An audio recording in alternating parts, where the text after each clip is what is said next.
राधे राधे। कुंज बिहारी श्री हरदास आज हम सभी माघ मास के शुक्ल पक्ष की एकादशी की कथा का श्रवण करेंगे। आप सब अपना ध्यान बांके बिहारी जी महाराज के श्री चरणों में केंद्रित करें और कथा का आनंद लें।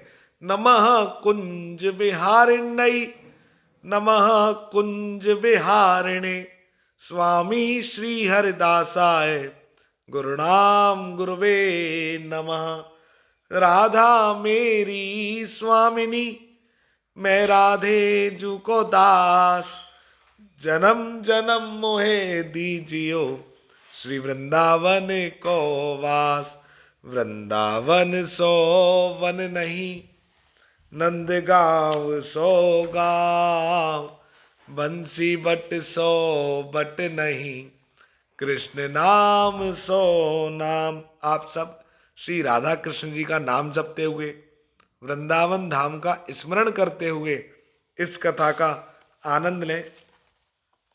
महाधनुर्धारी अर्जुन बोले, हे प्रभु, अब कृपा कर आप मुझे माघ मास के शुक्ल पक्ष की एकादशी के विषय में विस्तार सहित बताएं।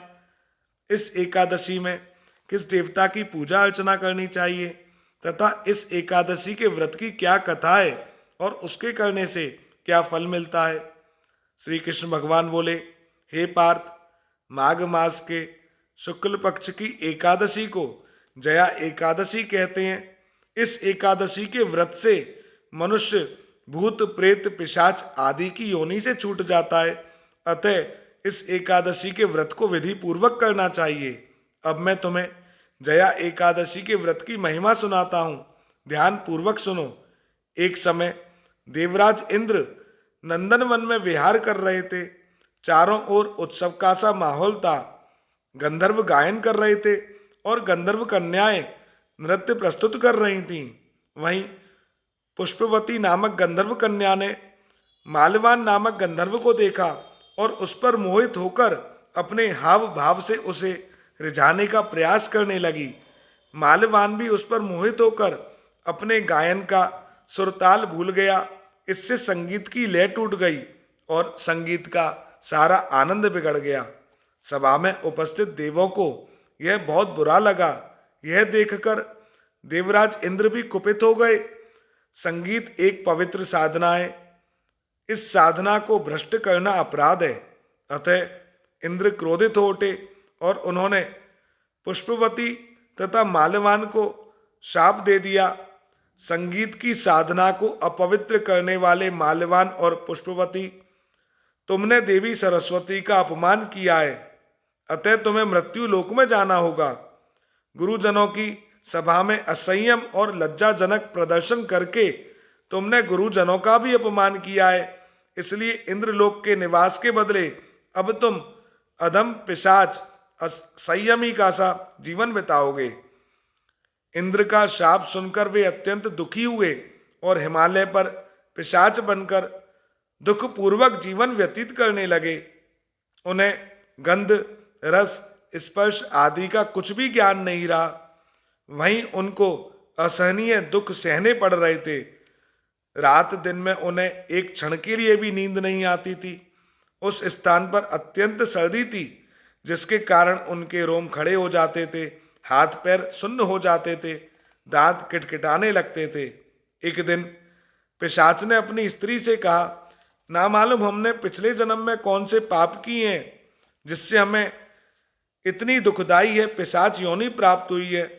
पिशाच योनि से नरक के दुख सहना उत्तम है। इसी प्रकार अनेक विचारों के करते हुए वह अपने दिन व्यतीत करने लगे। देवयोग से एक बार माघ मास के शुक्ल पक्ष की जया नामक एकादशी के दिन इन दोनों ने कुछ भी भोजन नहीं किया और ना ही कोई अपराध किया, कोई भी पाप कर्म नहीं किया। उस दिन केवल फल फूल खाकर दिन व्यतीत किया और महान दुख के साथ पीपल के वृक्ष के नीचे बैठ गए। उस दिन सूर्य नारायण अस्तांचल को जा रहे थे। वह रात्रि इन दोनों ने बड़ी मुश्किल से काटी। दूसरे दिन प्रातःकाल होते ही भगवान विष्णु की कृपा से और एकादशी के व्रत के प्रभाव से इनकी देह छूट गई और अत्यंत सुंदर अप्सरा और गंधर्व की देह धारण करके तथा सुंदर वस्त्रों और आभूषणों से अलंकृत होकर वे स्वर्गलोक को चले गए। उस समय आकाश में देवगण तथा गंधर्व उनकी स्तुति करने लगे। नागलोक में जाकर इन दोनों ने देवराज इंद्र को प्रणाम किया। इंद्र को भी उन्हें उनके रूप में देखकर महान आश्चर्य हुआ और इंद्र ने पूछा, तुम्हें पिशाच योनि से किस प्रकार मुक्ति मिली? उसका पूरा वृतांत मुझसे कहो। इस पर माल्यवान बोला, हे देवेंद्र, भगवान विष्णु की कृपा और जया एकादशी व्रत के प्रभाव से हमारी पिशाच योनि छूटी है।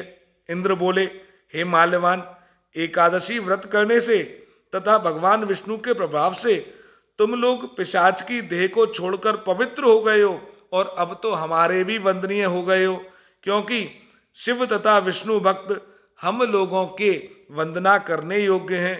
अतः आप दोनों धन्य, अब आप आनंद के साथ विहार करो। हे कुंती पुत्र, इस जया एकादशी के व्रत करने से बुरी से बुरी योनि से भी मुक्ति मिल जाती है। जो मनुष्य इस एकादशी का व्रत कर लेता है उसने मानो सारे तप, यज्ञ, दान आदि कर लिए हैं। जो मनुष्य भक्ति पूर्वक जया एकादशी का व्रत करते हैं वे अवश्य ही सहस्त्र वर्ष तक स्वर्ग में निवास करते हैं। कथासार, संगीत एक साधना है, एक विद्या है। इसमें पवित्रता बनाना बड़ा आवश्यक है। फिर जिस सभा में अपने से बड़े गुरुजन बैठे हों वहां पर प्राणी को संयम और मर्यादा बनाए रखना चाहिए ताकि गुरुजनों का सम्मान बना रहे। गुरुजनों का अपमान करने वाला मनुष्य घोर नरक भोगता है। तो आज हमने जया एकादशी व्रत की बहुत सुंदर कथा का श्रवण किया है। गलती से भी यदि कोई एकादशी का व्रत कर लेता है तो ठाकुर जी तो इतने कृपालु हैं, उस पर अपनी असीम अनुकंपा बरसा देते हैं। फिर यदि कोई पूरे विधि से, पूरे विश्वास से, पूरी श्रद्धा से यदि एकादशी का व्रत धारण करे तो उसे ठाकुर जी के चरणों की अनन्य भक्ति जरूर प्राप्त होगी। आप सब प्रेम से इस कथा को श्रवण करें, ज़्यादा से ज़्यादा शेयर करें। श्री बांके बिहारी जी महाराज की असीम अनुकंपा आप सभी पर सदैव बरसती रहे। जय जय श्री राधे।